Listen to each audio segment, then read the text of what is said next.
от Басыбанк я знаю очень давно, в общем-то, с давних лет, наверное, еще с 90-х годов.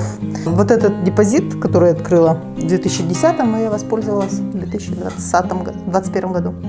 Когда еще в этом году появилась возможность снять некоторые средства с пенсионных накоплений, я, в общем-то, реализовала обе эти возможности. Я приобрела, конечно, точно не знаю, по-моему, это называется жилищный займ, он под 5%. Вот там требование есть накопить 50%. Ну, вот эти как раз 50% я накопила благодаря средствам пенсионного фонда. И оценочный показатель у меня был высокий, я имела право получить порядка 13 миллионов тенге кредита, но накопление у меня было, наверное, где-то около 2 900. Соответственно, недостающую сумму я внесла за счет пенсионных накоплений.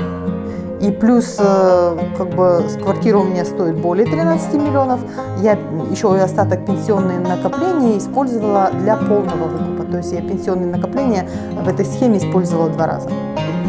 Ну, я хотела бы пожелать банку процветания, больше, наверное, интересных программ, здоровья крепкого, им успехов, пусть клиентов будет много, и чтобы они всегда были, как бы, востребованы на работе. Это очень важно в данный момент.